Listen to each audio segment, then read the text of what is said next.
जय मल्हार, जय भीम। राजमाता राष्ट्रमाता अहिल्यादेवी होळकरांनी वाराणसीतील मणिकर्णिका घाट निर्माण केला होता। 1791 मध्ये राजमाता अहिल्यादेवींनी या घाटाचे जनउद्धार केले, इथल्या मंदिराचे जनउद्धार केले। पण आज राजमाता अहिल्यादेवी होळकरांनी निर्माण केलेला हा घाट इथल्या कट्टरवादी सरकारने उद्ध्वस्त केला। अनेक मूर्त्या राजमाता अहिल्यादेवी होळकरांच्या तोडून टाकल्या। जिवंत साक्षी इतिहास इथल्या कट्टरवादी सरकारने उद्ध्वस्त केला। विकासाच्या नावाखाली हा घाट तोडण्यात आला।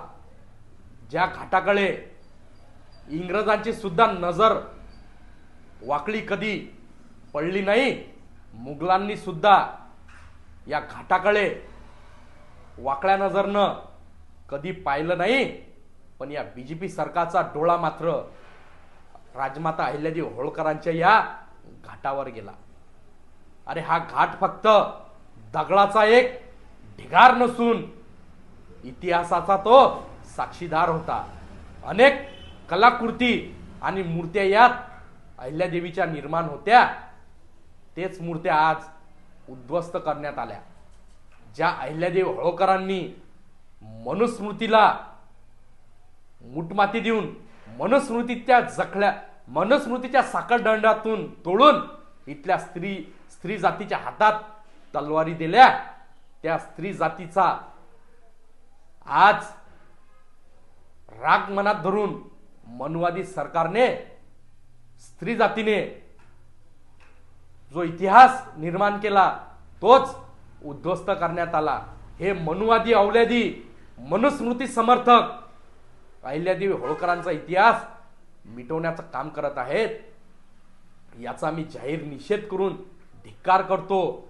पाळ्याचं असतं तर राजस्थान उच्च न्यायालयाच्या आवारात मनुचा पुतळा पाळून टाकायचा असता, रेशम बागीतलं हेडक्वार्टर पाळून टाकायचं असतं। पण अहिल्यादेवी होळकरांचा हा साक्षी देणारा इतिहास का पाळून टाकला, कसा पाळून टाकला आणि कोणाला विचारून पाळण्यात आलं, याचा जवाब कट्टरवादी बीजेपी सरकारने दिला पाहिजे। अरे लाज वाटली पाहिजे।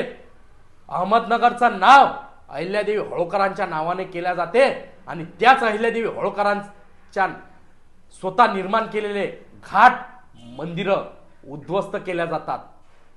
किती शोकांतिका आहे।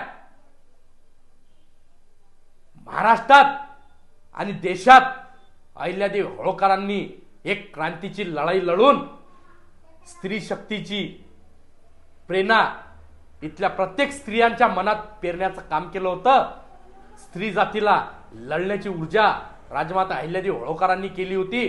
पण त्या राजमाता अहिल्यादेवी होळकरांनी निर्माण केलेले घाट इथल्या कट्टरवादी बीजेपी सरकारने उद्ध्वस्त केले। खरंच बीजेपी सरकारला आता उद्ध्वस्त करण्याची पाळी आपल्या सर्वांची आहे। यासाठी आता आपण बीजेपी सरकारला उद्ध्वस्त करण्यासाठी रस्त्याचा लढा लढला पाहिजे। हे माजलेली सरकार जिवंत इतिहास उद्ध्वस्त करत आहे।